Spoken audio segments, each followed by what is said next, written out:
哎呀，我们今天真的是非常之荣幸，因为这个感觉到这个宝岛台湾的综艺引领我们那么多年，今天两面旗帜终于都插到了我们的现场。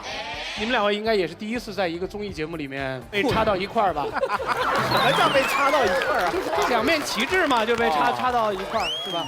很有荣幸是请过吴宗宪到我的节目来。当来宾，我也去过他的节目，可是呢，我们始终没有一起合作过。对，因为我们两个要是在一起做节目的话，太贵，没有办法。所以大家知道《奇葩说》是多有钱的一个节目，太厉害了。关键是这次我们请到这个宪哥特别不容易，对吧？因为前面我们请过陶晶莹，陶晶莹在这个现场呢，特别洒脱的跟我们分享了很多宪哥的故事，然后后来拜托我们说一定要请宪哥来，把相关的事情在现场印证一下，他看看到底是陶晶莹在说谎，还是必须要先消毒一下啊？怎么样？他说的90%都是假的。说的都不是真的，但是真的都没有说。他当时10句里面说了宪哥9句好话，都是真的。我不相信他会说我什么好话。金英说你小三儿特别多。吴宗宪大家都认识吧？他有那么多的小三要养。那都不可能的。您说的大陆的明星，台湾的宪哥养小三儿，我没有好，没有关系。我曾经就讲过这一句话，我告诉你哦，被误解也是演艺事业的一部分。It's a part of the game. OK？ 哇，泰语说的这么好啊！宪哥来了，我们按耐不住的一种兴奋。但其实我们还是迈出去一个话题了。我们讨论一个话题就是这儿的边界到底是什么？什么样构成骚扰？康永哥，别人对你做了什么，你才会认为他在骚扰我？别人对我做什么会在骚扰你啊？不，别人对你做什么都是在骚扰我，这样就可以了吧？你对我太好了。别人对我做什么我都不觉得是骚扰。强大，宽容度太大了。他如果做了下流的事情，我就把他归档到下流那边去；他如果做了暴力的事情，我就把他归档到暴力那边去；他如果做的是既不下流也不暴力的事情，我就把他归档到调情这个地方去。所以我的目前所使用到的字汇当中，没有太动用到骚扰这3个字。这是闷骚的典型代表。宪哥，当然了，我不相信有人骚扰过你对。就是万一发生的话，这个界限会是什么样的？它很简单所有人都知道，在台上一切都是假的，对不对？戏如人生，人生如戏，但是在私底下，我们可能会看到喜欢的女孩子。你已经看到喜欢的女孩子了？不，我是说你的人生。他怎么那么准？他就指向如如。是这样，对。宪哥跟我要过电话。起来说一下。来，没有。我起来说一下，我跟你讲，如果我跟你要过电话，那你就是史上第1人。我当时就参加一个主持人大赛，然后宪哥也在，你肯定不记得我了，但是我记得你。然后当时在现场的时候，我明明表现得比我的那个对手好，但是也不知道他们导演组为什么好像有黑幕的感觉，就把我给淘汰了。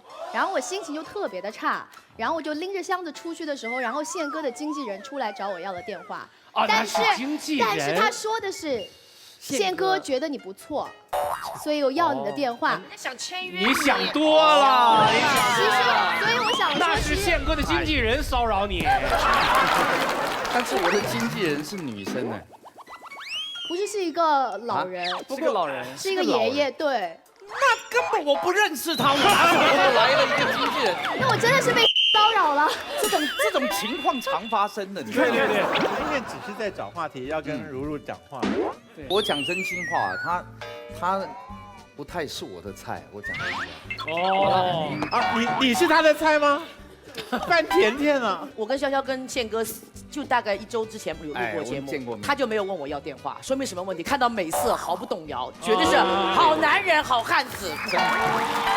我跟你讲，范甜甜，太好了，你不是宪哥的菜，你是宪哥的菜刀，你知道吗？什么情况啊？哎呦喂！宪哥关于骚扰的界限是台上和台下。对，那一定要分得很清楚的。啊台下我这是一个宅男，哦，台上你爱怎么样，我都可以陪你来。我们现在就在台上啊，你要跟谁没有尺度的来啊？ OK 啊，哪一位请把床推出来，咱们就表演打呼。好，金姐的那个标准，跟那个康永哥差不多，我不怕别人骚扰我啊。但是我跟康永有一点不同哦，康永是什么人他都认为是调情，我只要颜值高的我认为是调情，要丑的话我就是骚扰。哎呀，你这个是歧视啊！对呀，你怎么歧视？不是歧视啊，这个看上眼了吧？我们是一个严肃的辩论节目，我之所以展开这个话题哈，就是因为你们得问我，你们不问我，我怎么把这广告说了啊？议长大人，哎，最近骚扰了谁呀？最近经常被骚扰。真的吗？对，因为在我觉得就是冬天啊，我承受力还好一点，到夏天我受不了。怎么了？就他们都穿的特别节约，就特别简单啊，然后在我面前晃来晃去。关键是你简单也就算了，你要穿的好看也得有范儿，穿的特别好看，你让这个啊有范儿给你配2套衣服。哎呀，非常感谢时尚 APP 有范儿冠名赞助《奇葩说》，谢谢。谢谢完有范儿，要谢谢我们另外一位重要的赞助商，就是古力多燕麦牛奶国际抗饿大品牌。谢谢古力多。开始今天的节目，我们是一个严肃的辩论节目，他们是分正反方的，他们已经按耐不住了。来，我们看一看辩题。伴侣的钱是不是我的钱？老公，我好喜欢这个包包。亲爱的，咱家的包都堆成山了，真的要买吗？你是不是不舍得给我花钱？你不爱我了？亲爱的，谈钱伤感情，我的钱不都在你那儿吗？买！自古以来，钱是感情的大忌。英国著名的李雷特婚姻咨询公司调查发现，伴侣之间的吵架拌嘴60%都是因为钱，有50%的离婚案也是因为钱。情比金坚的浪漫故事在电影里一遍遍上演，可回到现实，无数对爱侣被这个问题困扰。伴侣的钱到底是不是自己的钱呢？有的人认为伴侣都是我的，他的钱当然也是我的。如果自己的伴侣能在不分主次，物质上不分你我，在敞开心扉的同时也敞开钱包，那才叫爱的纯粹，爱的忘我。那些经济上要求独立的人根本就没把真心交给对方，这样的感情怎能长久？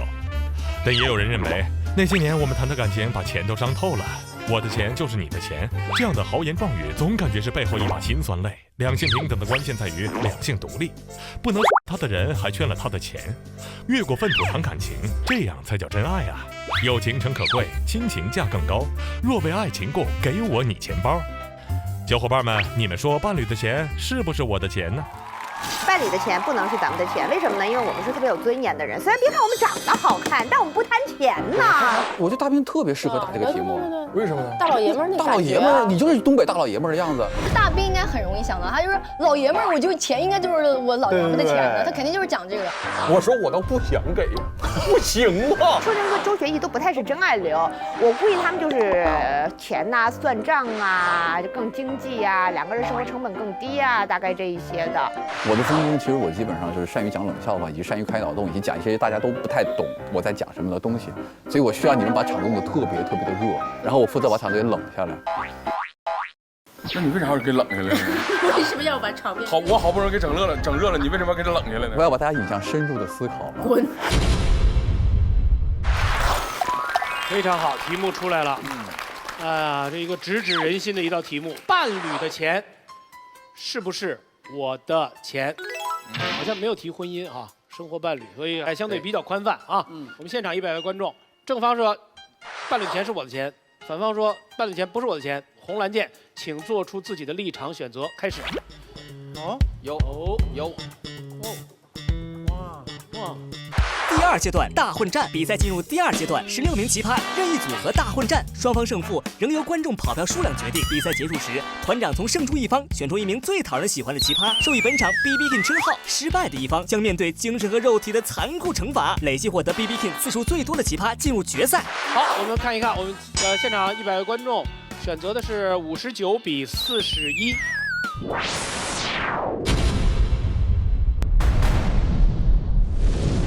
那我们请2位团长和宪哥来选择一下自己的立场。我觉得我是站在蓝色的这边，不是我的。我的伴侣的钱，他的就是他的，我甚至是我的也归他。男人嘛，大方一点有什么关系？钱对了，那不对了，那不对了。钱在赚你的就有了嘛。也归他，那你就是红的那边。那就红的那边。不，是我的，是说伴侣的钱是我的，那我的钱还是我的嘛。我的意思是说，我的钱是伴侣的，我自己他的钱还是他的，全给他了，我不要钱。那每天早晨去前台，就是把房间退掉的时候，那个钱是怎么付的？你还开什么房间啊？我们是伴侣啊，对不对？伴侣啊，伴侣结账，对，难怪啦，真是哦，你不要管钱嘛。钱呢，因为经常是2个人之间呢这个争吵的开端。对，对不对？你不如通通给他去处理。你既然因为我身体都给你了，干嘛在乎那些钱呢？但是宪哥这个题目是这样的哈，他不是说吴宗宪的钱是不是伴侣的，他是说你在立场上选择伴侣的钱是伴侣的钱，我的钱是我的钱，还是说我们2个不应该分？那我认为是应该要各自分开的，你是你的，我是我的，对，还是男方的。刚才还很大方，这时候反悔了吧？是因为你才反悔。是的。好，那就是你是反方，不是我的，对吧？对。蔡团长，你选择什么？往常都是跟金星作对，今天跟吴宗宪作对，所以他选了是不是嘛？那我就选是吧。金姐呢？按照我目前的生活状态呢，我是站在康永那边的，我和我先生是不分的啊。他的钱是我的钱，我的钱也是他的钱。那我们2个一对啦。但是今天我要站在这个，不是我的，我站这方。为什么？因为我觉得很特殊，因为我们家那个德国人是被我调教好了，对吧？他的钱就是我的钱，但是其实我主张还是各分开好一点点。所以你现在钱多了就知道分开好一点。不是，我觉得女孩子还是相对要独立点好。对。好，我们场上一共2队选手，按照自由意志分成了红蓝2方，正方是处于劣势一方啊。正方哪位？大兵又是你。好，伴侣的钱是不是我的钱？这个问题问得非常好啊！因为我到现在我都没见过我的钱呐。我的钱一直是在我媳妇儿手里边，她花我的钱是从来不会告诉我的，即使告诉我也没有用，因为我根本就拦不住她，朋友们啊。那么换句话说，我认为她的钱也是我的钱，给不给我也是我的哟。我就当它是存在银行的一笔定期存款，就算我这辈子花不着，那也是我的钱，因为我乐意。在我们东北啊，一个老爷们能让自己伴侣花自己的钱，那是一种责任，同样也是一种关爱，更是一种光荣。如果一个老娘们儿让她的对象花自己的钱，那也说明她的对象也是一个挺招人稀罕的小白脸子。好了，朋友们，我们找伴侣的最终目的是什么呢？是过日子啊。那好了，你不打算过日子，那是什么？那叫扯淡，那叫知道不？那么好，2人过日子需要什么？柴米油盐，吃喝拉撒都需要钱呐。好了，2人个人过个人的，你过你的，我过我的。这个月我花冒了，我管你借；下个月我还得把这钱还给你，连本带利。你这是干啥呢？你这是过日子呢？你还是小额贷款呢？其实，纵观各路历史上的各路大哥啊，他们成名之前，很多人其实都是靠过伴侣的帮助。著名的导演李安先生有一段日子过得老苦了，那过得真是有上对没下对啊。媳妇儿见着这种情况之后啊，一点没有犹豫，甚至把嫁妆卖了，去帮助她的老公。后来怎么样？李安大哥成功了，有钱了，当大导演了。那怎么的？现在他敢说他的钱就不是他媳妇儿的钱吗？啊，刚好讲到我学长，我的台艺大的这个戏剧科，我学长，我们学校就出了2个有名的，就关了。一个就李安，一个就是我个人。是。不的，我知道了，下一次我再跟你学习了。很好。所以说，朋友们啊，伴侣的钱就是你的钱，同样，伴侣的幸福也是你的幸福。最后，我要套用一句既煽情又煽炮的广告词儿，那就是一辈子的钱财我们能分得清，但是一辈子的幸福我们是分不清的。谢谢各位。说的真好的，好了是吧？啊，大兵，我就有2个词儿，我就是你那个学术词语我没太明白。好，请您就现场的就着这些选手啊，来帮我们解释一下。第一，什么叫大老娘们儿？第二，什么叫小白脸子？来，试举1、2例啊。那个，好了，大老娘们儿，这个金星老师就是大老娘们儿啊。我来给你找个小白脸啊，小白脸是吧？谁呀？啊，翻译出来。哎呀，这个小白脸。他敢说你啊老娘们儿？哎，我是没，我承认，我就是东北老娘们儿。对，其实老娘们在东北来说并不是骂人话，不是贬义的。对，不是贬义的。小白脸。对啊，小白脸子你自己合计去呗，就是。好啊，就加深了我们对这2个词语的理解啊，明白了。好，谢谢大兵啊这个反方谁？优呵。大兵哥，我觉得是典型的直男癌，真的。你总是说我大老爷们儿，我就是愿意给我的大老娘们儿，我都钱都是他的钱。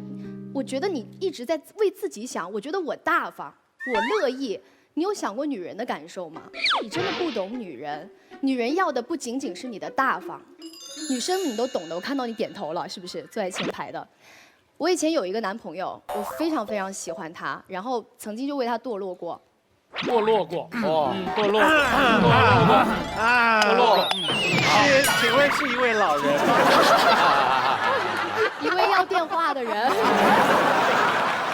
我曾经为了他，就是差点放弃我做主持人的理想，留在他那个城市。那是因为你在他的比赛里面失败了。然后我就真的是非常非常喜欢他，但是我总是感觉不到他的爱，我总是觉得他对我若即若离。然后我过生日的那天，说真的，女生们都希望自己过生日，然后自己的男朋友可以送上自己一份礼物，不管那个礼物是什么。然后我就兴冲冲的跑去找他，结果他没有给我买生日礼物，他也没有时间陪我过生日。然后他为了弥补我，他就把他的卡给我，他就说，反正我的钱就是你的钱呐，你就拿这个卡，你随便去商场花。随便刷，你想买什么就买什么，你给自己买点东西，你不花超过4位数你就不要回来。然后我就真的是非常非常喜欢他，你看现场那些钱赚，你看在那掰着，哎呦4位数，人民币的4位数是这么算的，个十百千分毛块10块10几块。对。然后我就自己为自己买生日礼物。我是一个不买衣服会死，我是一个不买衣服会死的女人。我特别喜欢逛街，但是说真的，那次逛街是我有生以来我觉得最无聊、最绝望的一次逛街。我觉得我自己是个 loser。为什么这么说呢？我觉得，但凡是对自己的魅力有自信，觉得自己是足够的独立的、强大的女人，你都应该觉得说，你的钱不是我的钱。如果他是真的爱你，他是在意你的话，他会主动为你花钱，而且这样会让你更爽，你才能够体会到他是真正的在意你的，他愿意为你去花时间和精力嘛，而不是把卡扔给你，这根本都不是真的爱你。你是反方的。对啊，你可以把那数字越搞越低，你。我看就算了。好，你快请坐。哎呀，怎么剩下30几了？我们现在进入一个止损模式，我们看看他到底会能到多少。好好的一件事被你讲坏了嘛。如如，你知道吗？和这个比起来，你以前都不叫堕落。这个数字，我现在看到4位数了。对，此刻我觉得我像一个失足少女。对，好吧，这是反方第一位非常堕落的选手。好吧，好吧，那你们正方这个人可以不用说了。我还是说两句。秋晨，哦耶！露露啊，你真的很让人心疼，大家都很同情你，真的。可是你知道问题在哪里吗？问题在于这个人是他舍得把钱给你，你看他那态度是什么？老子的钱给你花，老子的钱给你花，所以他还是分得清楚的。而且更重要的是，他还分什么？他分我的时间和你的时间。我的时间比你金贵，你逛街浪费时间，你逛你的街，我开我的会。这种惨痛的结局，恰恰是分得清楚的表现啊，各位。而且他说的不是有悖于常识吗？真正大家害怕，那小片里放的害怕的伴侣的钱是我的钱会造成的后果是什么？其实就是另外一方的败家嘛。你真的是个好人，4位数就特别满意了。大部分人啊，对吧？让你花4位数，花出个40位数出来，这吓死人了。40位数啊！我数学也不是特别好，对不对？整个这个现场大概只有吴宗宪有这么多钱。哎，问大家一个简单的问题了。谁的钱花起来最心疼？自己的钱吗？谁的钱花起来不心疼？宪哥的钱吗？对不对？别人的钱嘛，对吧？一般的人呢是怎么对自己的钱的哈？一般的人，有钱的像宪哥，他虽然享受归享受，他也会理财的嘛，对不对？会注意增值啊。没钱的人，比方说我爹妈，他们穷得来呢，精打细算，量入为出。比方说呢，我爸曾经呢。练上了高级的音响，可他只是个教书匠。大家都知道，单反穷3代，HiFi 毁一生，是吧？如果他这么烧钱下去啊，说不定我哪一天我的研究生的学费就成了我们家里落灰的破音响。如果不是我妈制止他，这一切可能就是真的。可是如果伴侣的钱不是我的钱，我妈有什么立场，有什么理由去制止我爸呢？所以败家的问题不在于钱的归属，而在于你是不是真的把那个人当做自己人生的伴侣。你把他当成人生的伴侣，你就会心疼你们的钱。如果你把他当成冤大头，当成取款机，你肯定就会玩命的花嘛。还有一点就是说，这个伴侣的钱成为你自己的钱，其实是一个过程来的。因为我们不可能要求2个人刚刚确定男女关系的时候，啪把自己的钱拿出来，哎，放到一起必须一起花，不可能的。可是伴侣的这个过程和关系哈，是一步一步强化，一步一步确认的。刚开始的时候，啊，如所说的，如果一个人他用心的去买一份礼物给你，花自己的钱，你会觉得他有心啊。如果那个时候就已经是咱们的钱了，你拿我的钱买礼物给我，那算个什么屁啊，对吧？没关系。可是想想，如果那个人跟你真的走了10几年，10几年后，他再拿钱买了一个大钻戒放在你的面前，那时候那个女的第一反应肯定是你疯了吧？花我们家的钱花了多少？什么10万，给老娘退回去，对吧？所以，这就是我们说的道理。伴侣是一个一步一步的过程，所以伴侣的钱这样融合到一起，也是一个一步一步的过程。收益要共享，风险才能够同担。谢谢。有一角度我觉得有点意见，因为应该是说结婚前后，有一个女生就讲了，生命当中最感动的一枝花，是2个人结婚之后20周年以后送的一枝花。婚前他连一个花都没有，所以他就讲了，结婚前你送我一个花园呢，我都不会感动的。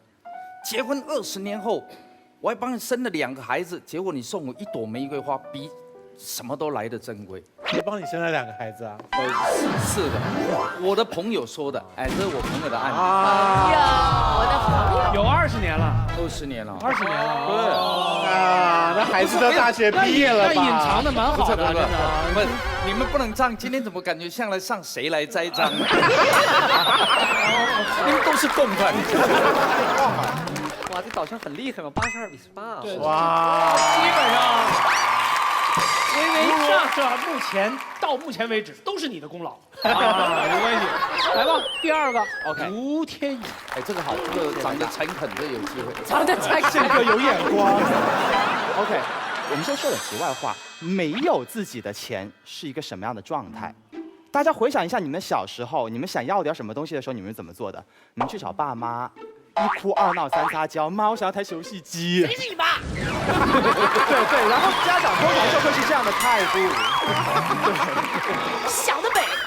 对，有时候想找他去要点东西的时候，还会被他这样子喷一顿。这个时候我就觉得我其实不是他亲生的儿子，我其实是他亲生的孙子，你懂吗？为什么会这么惨？因为你父母的钱，它不是你的钱。你对于自己生活的支配能力，其实是掌握在你父母手中的，你并没有自己的生活。刚刚对方告诉我们说，如果伴侣的钱是我的钱的话，他花起来我就会心疼。对，但是正因为我会心疼，所以我会去干涉对方怎么样花钱。讲2个例子，一个男生，一个宅男，他上漫展去买了手办和模型回家，他老婆会说什么？你知不知道老娘每天给你那些玩具抹灰做卫生花了多少时间？他陪你睡还是我陪你睡？你又花钱买这种烂玩意儿，我要干嘛？女生也会有这样的状态啊！你去买一件衬衫，回家穿给你老公看，你老公扫了一眼，你也知道直男的品味，他告诉你说，类似的衣服你不都有800多件，你为什么还要买？你看到吗？正是因为对方的钱是我的钱，所以我会去干涉。如果你花是你自己的钱，那你花就花嘛，你爱拿去做慈善给乞丐都好，都不关我事。可正因为那是我们的钱，所以我会强行要求你不要这样做。这种时候你就会感觉好像你又回到了小时候，你以为你自己寒窗苦读10几载出来赚工资了，你就有自己的生活。不，从天而降一个媳妇儿，你突然间一夜回到解放前，过上了计划经济的日子，你懂吗？喝瓶酒，抽支烟，买件衬衫，你都要给你媳妇儿打报告。过去你找你妈要零花钱，现在你找你媳妇要零花钱。女皇大人，这个月零花钱可不可以多一点儿？难过。OK， 大家发现了没有？你的不爽来自于什么？其实并不来自于你向他要求说你给我点钱吧，被他拒绝，不是。哪怕他批准了，其实你也会不开心。为什么？因为你的生活方式受到了改变。当你因为心疼我们的钱而对对方做出干涉的时候，你在要求什么？你在要求对方改变自己的生活方式，你在强行剥夺他支配自己生活的一种自由。但其实不应该这样子的，原因是什么？原因在于，如果我们喜欢一个人的话，我们就应该喜欢他这个人。我们会尊重他的生活方式，我们会尊重他的兴趣爱好，我们会觉得说你保持你自己这样子是最好的。可是当我说你这笔钱不应该这样花的时候，我是要你干嘛？哦 ，OK， 我们正在配合你念经的节奏，你知道吗 ？OK， 我是在告诉你，你要放弃你现在生活的方式，做一个我改造后我会喜欢的人。谢谢。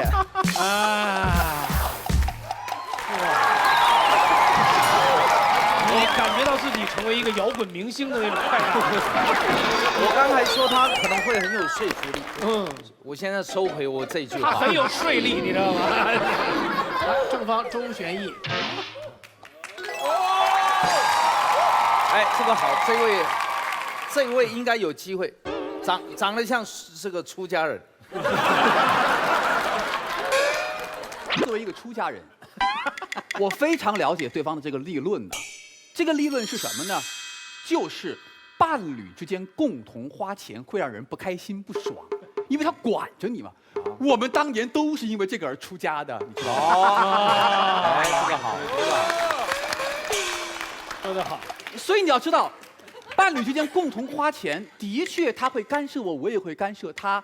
可是请问各位啊，伴侣之间共同看电影，共同听音乐，是吧？共同出去逛街，所有这些你去逛街的时候你就知道，男人都在那儿坐着打盹嘛，女人逛得开心的要死嘛。或者男人路过电玩店，哎呀，我也要试一试。女人在哎呀，什么玩意儿？伴侣之间做任何的，哎哦对，有一件事啊，其他的事儿，做任何的其他事儿。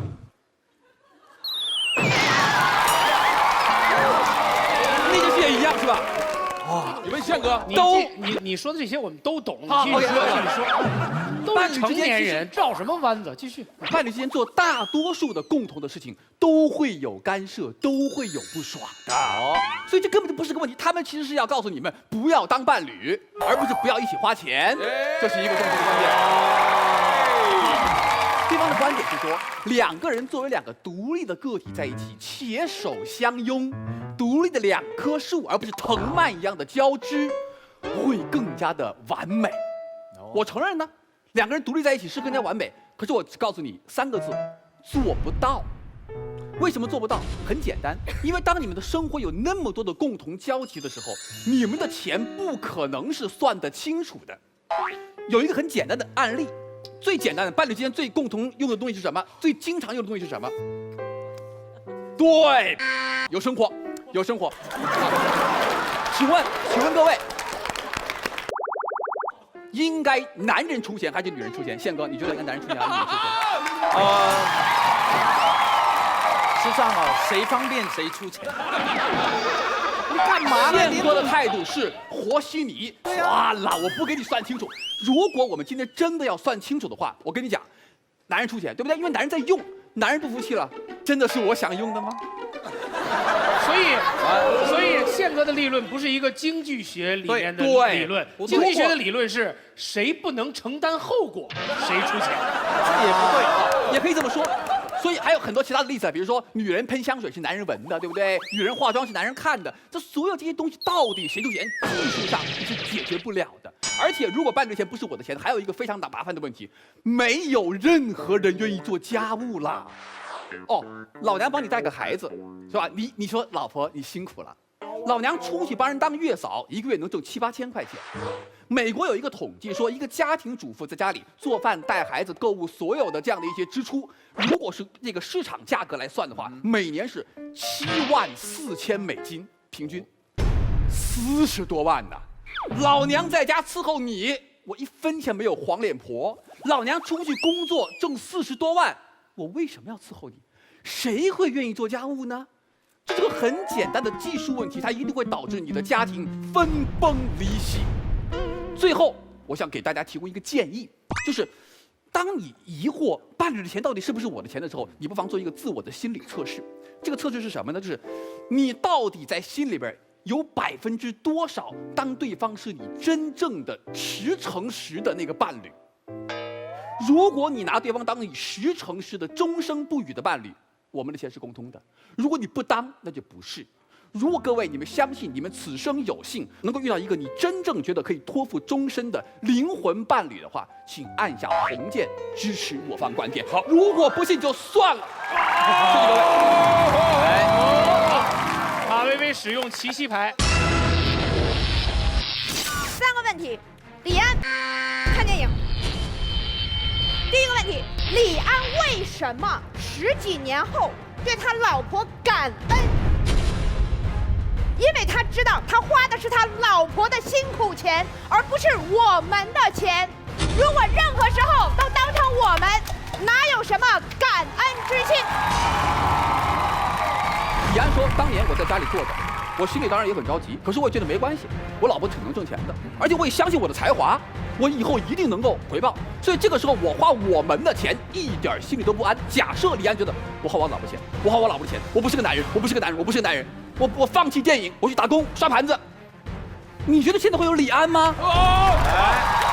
软饭要吃的硬气才是真男人。第二个问题，关于的问题，按照你们的标准，我们应该共同去购买我们的，所以我们是应该建立基金，是吧？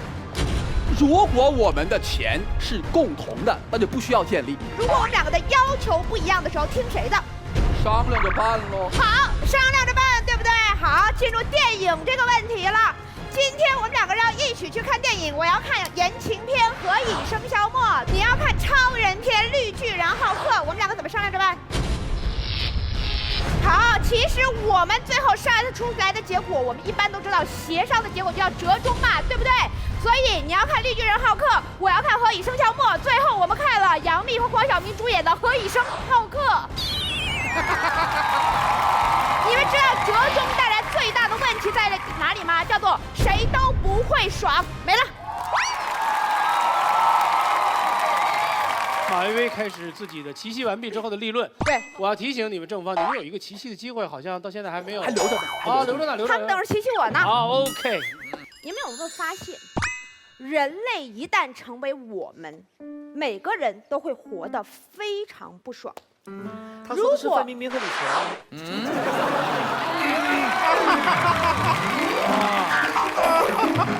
好，同样的，伴侣一定要分你我，才能彼此陪伴。如果我们合为一体，其实是无法陪伴的。这是什么意思？就好像刚才我攻辩周旋义的问题一样，我说，如果我们的钱去进行我们的消费，会产生一个很大的我们的问题，就是我们无法一起生活。为什么？因为按照修成节约的理论，我们花钱花在刀刃上吗？我们的钱吗？规划的时候会出问题。我作为一个女生，我们认为我们今年的奢侈品消费应该购买我们4万块钱的包包，因为它尽管背在我的身上，可是我们的面子都有光，对不对？可是男生那边会想喽，我们今年的花费最该用在刀刃上的是应该购买一台4万块钱的最新款最高配置电脑。虽然是我在用它打游戏，可是你在旁边看会产生我们的愉悦哦。所以很多夫妻矛盾是不是就是这样来的呀？很多情侣争执是不是就是这样来的呀？然后他们说，你们可以协商嘛。协商的结果就是怎么样又满足包又满足电脑呢？我们花4万块钱买40个电脑包，谁也没有爽到。很多家庭矛盾就在这样的我们之中产生了割裂。你们老想融为一体，世界上有一种人很不幸，生下来就是融为一体的，叫做连体婴。可是连体婴在医学上很抱歉叫做畸形儿。我们不会认为连体婴是世界上最幸福的一对儿，我们会用医学的手段尽可能的在保障他们生命的同时把他们怎么样切割开来，对不对？因为我们的手脚是无法互相扶持的，我们是背靠背的。我们的身体连体婴是无法互相拥抱的，因为我们的脸永远看向不同的方向。你看似我们血脉交融，可毕竟我们有着2个不同的灵魂。我们能不能在陪伴的同时，给彼此一点空间？当我们不再是我们，我才能够更好的去爱你。谢谢。马薇薇，在第1季当中，我引用你一句话。人家说，女人是男人身上的一个肋骨。你跟你的肋骨讲空间。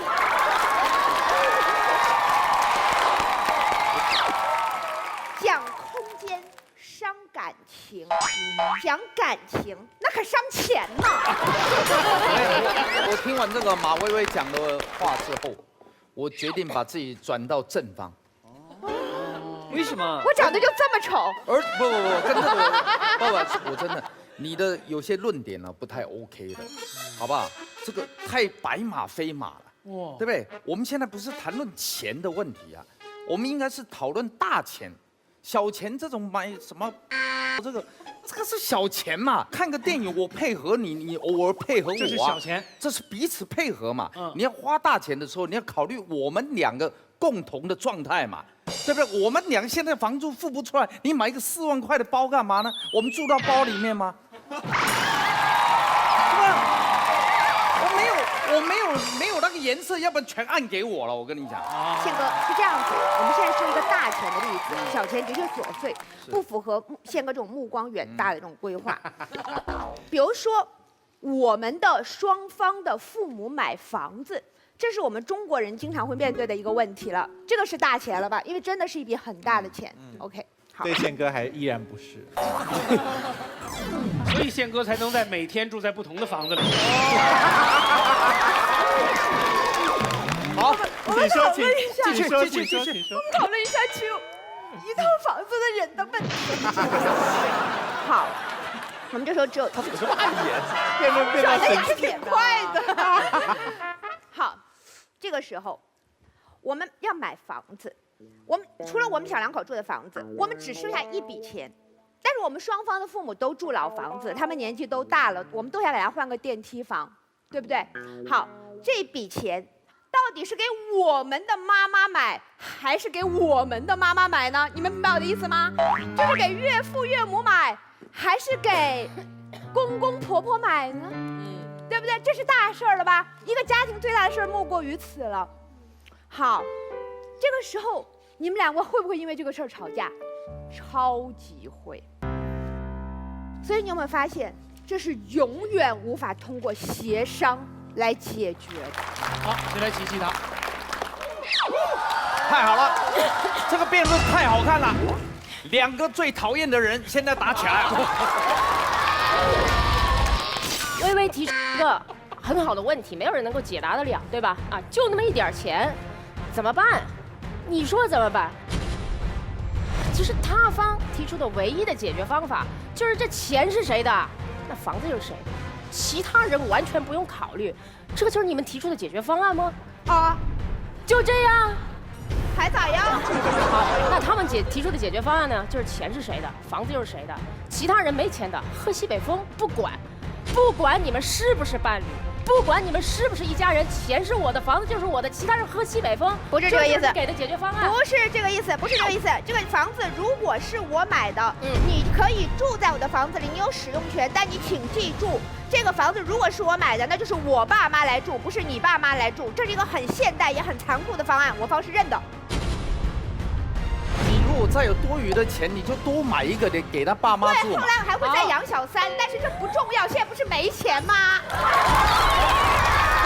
提出的这种解决方案呢，肯定是一种解决方案，但是这种解决方案是什么呢？就是不把伴侣的爹娘当自己爹娘的一种解决方案，所以他的伴侣的结合程度是很弱的。你说你看电影啊，买包，无非是讲两个人无论如何的连体婴一般的生活在一起，总有一些钱是要自己去花、自己去决定的，没有问题。可是刚才我方也讲了，有一些总是分不开的。那这种时候，有一些公用的，有一些自己的。那请问你怎么解决这个问题？而且在伴侣不断推进、加深你们感情的过程当中，到底是你要不断的去推进这个财务方面的共享，还是要尽量的避免财务上面的共享呢？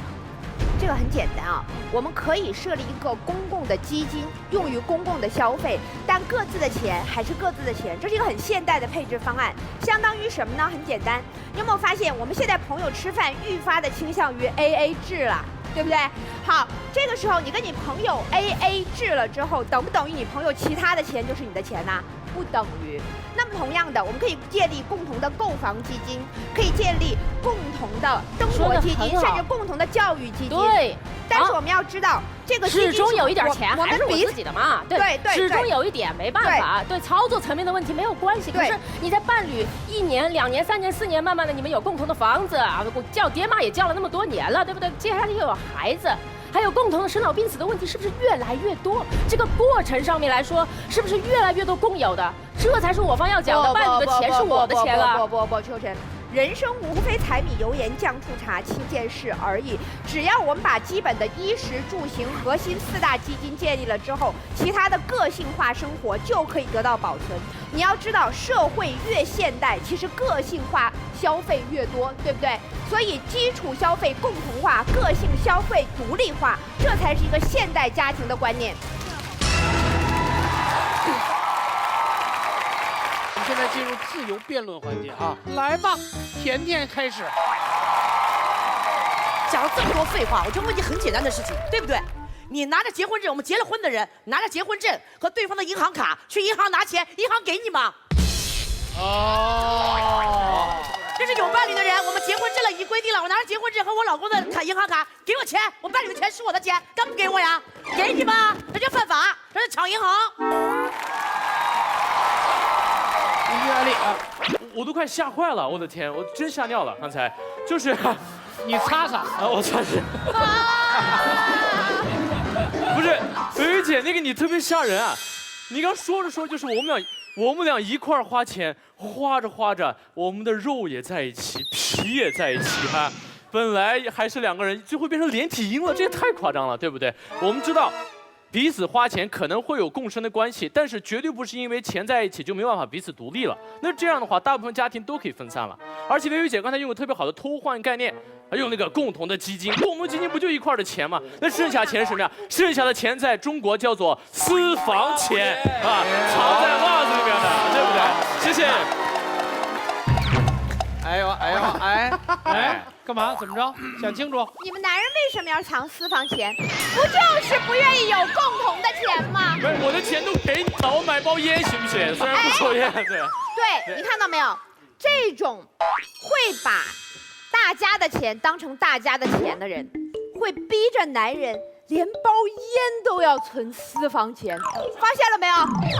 喂，我不得不站起来。我跟你讲啊，他们是有共同的一笔钱，是为了有一个共同的未来。我刚好，所以这个钱是为了要共同的未来。我接着，好不好？对，还有一个有未来的男人，藏着一包私房钱的烟的男人。不，听我讲完。好，就是你有没有发现，这种男人呐，特别容易出去养小三？为什么？为什么？你听我讲，因为他在家庭生活里特别的压抑。我们怎么？你没压抑，你压抑不压抑？来，你是不是一点都没有？你说，等一点，我要提醒你，什么养小三？哎，说我们在外面养小三，那不可能，我们有时候还靠这个赚钱呢。是吧？好了，你们都不是个概念。咱们中国婚姻当中讲什么呢？最好的家庭维持最好的什么？夫妻是相敬如宾。我给你讲个故事。3年前我在巴黎逛街的时候，我看了一款包，我是包控嘛，这个包百变，这一包以后看完以后还是限量版的。我当时打了个电话，我想买这个包，我自己能不能买？我可以买，不经过他是我自己的，我有这个钱买。但是我觉得花这么一笔钱买一个包，还是要经过一下同意一下。完我想了半天，我跟汉斯说，我说的这个包可以说投资。完了，哇，你真的会说呀！那是一种催眠。完以后我说你还会增值。如果这个包可以将来留给女儿，你就说它会长大，你这么说就行了。是，你说这个包现在买来这么大，再过3年它就这么大了。没有，8年后还长出小包。对，我说这个包可以将来要不给女儿，要不就给儿媳妇，肯定是传家宝了嘛。当时汉斯说了一句话，我觉得这点对我教育特别。他说你需要包吗？家里那么多包，你需要包吗？我说我不需要。他说那好，如果你需要的话，你就别买；如果你特想要的话，你就买。他用英语就说的 ，If you need it, don't buy it. If you want it, go for it. 它是一个相互尊重的。其实我花我自己的钱，我刷我自己的卡，但我还要尊重他，因为我们俩一起过日子。但是他最后那个英文字你还是没讲出来啊。最后你就buy it，然后不 buy it， 最后一个还要 follow your mind。Follow your mind。 OK， 行了，哎，这句是金句啊，这句是金句啊，说真好，真的，你需要别要。你想要，非常想要。哎，你们2位导师都出手了，我要说话了。OK， 好的，我很恭喜吴宗宪跟金星2位呢，他们都处于一个双薪家庭啊，就是夫妻2边都能够有能力赚钱，所以你们是始终都无视于那个夫妻2方当中，如果有一方没有收入的话，要怎么办？不均衡的。然后我相信，在座的这100位小朋友当中，家里的爸爸妈妈，有不少人的双亲当中，有一方是没有在工作，没有具体的收入，不是每个月都有钱进账户的。所以这几个人发言的时候是没有把你们的爸爸妈妈的状况想象在其中的。我说我们今天如果为吴宗宪开一集，我就认了。可是这集不是为你一个人开的，尤其是当你说是小钱，可是你买了1万个的时候，其实也不是小钱了啊。也要有那个体力。我很喜欢家里面双方都有收入这个想法，我觉得那个是一个很理想的状态。可是很可惜，那不是真实的状态。然后到现在，很多人认为现代社会应该要双方都有收入了。你若去日本观察一下，日本的结婚的夫妇还是依照社会的惯例，妻子结婚之后绝大部分就辞掉工作，在家里面待到。就算没有要养小孩，他也要操持家务，不再工作。这是日本社会的一个主流的态度，没有所谓的对错可言。日本绝对是一个已经现代化的社会，可是却依然有一方是没有收入的。所以，如果我们的讨论置这个夫妻双方有一方完全没有收入的状况于不讨论的范围内，我们今天的讨论会有极大的漏洞，所以提醒大家一下。哎，说的真好。陈明。OK， 我只解释一件事，因为我们是一个严肃的辩论节目，对，所以我们在法律上，我觉得还是有必要澄清一下了。就是在法律上，夫妻两个人在婚姻存续期间的钱叫做夫妻共同财产。对，在离婚的时候，如果要大家进行分割的话，如果没有重大过错呢，不是说你挣的是你的，我挣的是我的，而是一人一半。只有当那份钱是我们的时候，我们分它的时候才会一人一半。共同花着我们的钱，创造我们的未来，我们也许会失去对方刚才所说的一点点的自由的代价，收获的是那份真正的大爱的幸福。好，谢谢吴天宇。夫妻共同财产是因为法律上面从第三方介入的时候，因为你们家长里短扯不清，所以我要说夫妻共同财产一人一半。但是我们在婚姻状态中，我不可以认定你的钱就是我的钱，懂吗？什么意思？我们可以有商有量，可以互相协商，甚至我可以为你花都没有问题。但是你不可以觉得这是理所当然的，因为当你觉得你的钱反正本来都是我的钱了，那我爱怎么花你的钱就怎么花你的钱的时候，你失去了对伴侣的感恩。一段没有感恩的爱情是走不长的，就这么简单。哇，最后这一句深刻的刻在我心里。来，姜思达。哎呀，让本名媛给大家解释一下什么叫伴侣的钱。刚才金星老师站在反方的立场上，告诉大家说，我想买一个包的时候，我的伴侣会指点我说这个包什么时候该买，什么时候不该买，恰恰是对您方薇薇姐的自由的观点最大的消解。什么意思？你们在区分自己和对方的钱的过程当中，仍然有很大的自由的限制。谁让你们是伴侣，对不对？所以在谈恋爱的过程当中，总该有点共同的妥协。这个妥协不见得就是不开心的，这个妥协并不代表说我的自由就一定是被散发出去的，反而因为我们俩共同形成的快乐，获得一种新的东西，这个是重要的。所以这道辩题讨论的是什么？是我现在没钱的时候，我的伴侣艾丽，我在向她。我这个月没钱吃饭的时候，我说艾丽哥哥，能不能给我点钱的时候，我的心里应不应该有愧疚之情？是我在问他要钱的时候，要不要想着我下个月还他？是他应该想着下个月的时候，应不应该再向我要那笔钱？考虑这个问题，你们自己好好想想。好，我们辩论阶段就这样了哈，我们请两位团长和宪哥来表达他们各自的立场。虽然宪哥中间叛变了我又回来了，但没关系啊，那没关系。我们先请宪哥说吧。可以。你还坚持你最初的选择吗？我觉得我现在跑到正方了。所谓的这个在不在意对方的钱是不是你的这个问题，我觉得是他成为你的伴侣，甚至是你的终身伴侣。如果是他是你的未来的话，没有钱的考虑的，我们就是一家子人。这个叫什么呢？各有所长，而且很可能是什么？你别以为都是男人会赚钱哦，可能是女人会赚钱。所以你在这个上面，你要互相是一个包容的。所以我个人认为，我是站在正方的这个角度。好，我们听听金姐。咱们今天做这个奇葩说，是现在才做的，为什么5年前没有奇葩说呀？10年前没有奇葩说，不能谈这个观点呢？在以前中国的社会环境当中，这不是个问题。但现在社会发生变化，这是一个问题。说得好。很多女人，如果你觉得依赖于对方的钱就是我的钱的话，是个很危险的想法。现在的婚姻法都保护不了你的一辈子的生活，你以为对方钱能保证你吗？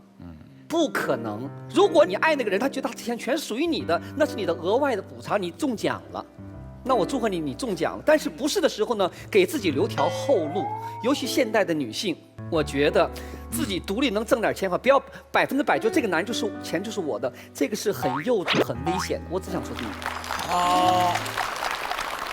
我觉得他们基本上把所有道德路全都堵死了。然后这时候你的发言会直接就把自己放在一个不道德的位置上。您开始吧。我在你这儿什么时候是道德过了啊？有一句大家都听烂了的话，叫做一寸光阴一寸金，寸金难买寸光阴。什么意思啊？就是时间是比金钱宝贵。Time is money. Follow your mind. 请问大家，就是两个人成为伴侣在一起，什么东西花掉了是可以回来的？是金钱吗？什么东西花掉是不会再回来的？是时间。所以大家在争论说，我们两个金钱要不要分开来算，或者混在一起算的时候，我倒不是站在一个抽象的高度想这个事情，我觉得是太麻烦了啊，就是时间比金钱珍贵很多。可是你要想，你跟你的伴侣在一起的时候，两个人谁花谁的时间多？他感冒发烧，你彻夜不眠照顾他，帮他把汗擦干，让他烧退掉，你花了8小时，害你第二天上班的时候头昏脑胀，没有办法好好工作。你要拿出账簿来计算，说我为你花了8小时吗？然后你心情不好的时候，你的伴侣陪你聊天、讲电话讲了3个钟头，他要拿账簿出来记下我花了3小时吗？这3小时跟8小时本来就是我们人类拿出去工作可以再换成钱的。所以如果连在金钱这么粗糙的准则上我们都想分，那在时间这么宝贵的标准上我们怎么分呢？所以成为伴侣要算这个事情是算不来的，是技术上做不到的，是技术上硬要做到了，伴侣的关系就会消失不见的。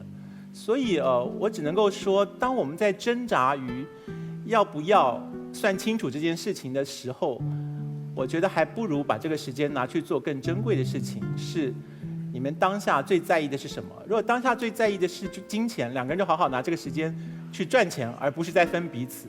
如果当下最在意的是彼此的陪伴，就拿这个时间来好好陪伴彼此，而不要把金钱放在第一位。所以无论如何，我都听不懂今天的反方所说的，就是我们要保持彼此独立的空间，是靠着金钱这个准则来作为我们的防线，不可能的。金钱是最好处理的一道防线，所以处理好金钱的防线，处理不好别的防线的。两个人成为伴侣之后，最在意的是我为你付出的心力，你不要去算，因为你算不出来。你为我付出的心力，我也不敢算，因为我也算不出来，这才叫做伴侣。今天康永哥说话有漏洞的，有漏洞的。我告诉你，就是你说的有钱是最容易解决的，恰恰在我们中国人的婚姻解当中，钱是永远是问题的矛盾的导火索。我想说的呢，谈到这个问题，现在这个时候呢，我觉得是我的和不是我的，我们应该上升到一个观念上的。我赞成结婚以后两个人钱放到一起，但是这个钱不是我的，永远在脑子里有绷一根弦。你别觉得我花这个钱是理所当然。你钱可以放在一起，具象的可以分，但是我永远觉得我花每一分钱是我要珍惜，我为什么花这笔钱，我不能乱花这笔钱，花这笔钱我带着一种感恩或者尊重去花这笔钱，概念上脑子里永远一个不是我的，这个日子就好过了。不是具象的，这个钱怎么分？这个是我们觉得我方要最后坚持的。钱可以放在一起，意识永远告诉你自己，这是他的钱，那是我的钱，但是我要尊重这个钱。你听这话是需要一点时间来思考的，因为时间会说明一切。Time will tell。而且，你好了没啊？好吧，是这样嘛？来，我们现场的观众，如果你们现在还能保持一定的清醒的话，如果你们还能分清楚手边的剑到底是蓝色还是红色的话，请做出最后的选择。在我们做出红蓝剑的选择的时候，我觉得我们场上脑子确实都有点晕。这个，我们一会儿给宪哥倒一杯，这个喝了就能愉快聊天的雅哈咖啡。好，同时我们要感谢我们另外一个赞助商狂拽炫酷哪儿炸天的东风标致308S， 另外还要感谢吃了就变豆的 豆，谢谢 豆。你们要知道，我给你们的回报是最大的，因为我是马。你这个赞助商，钱赶紧给我跳到碗里来。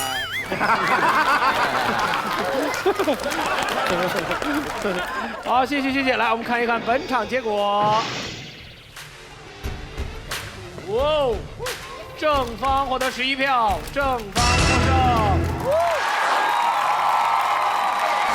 胜。一辈子的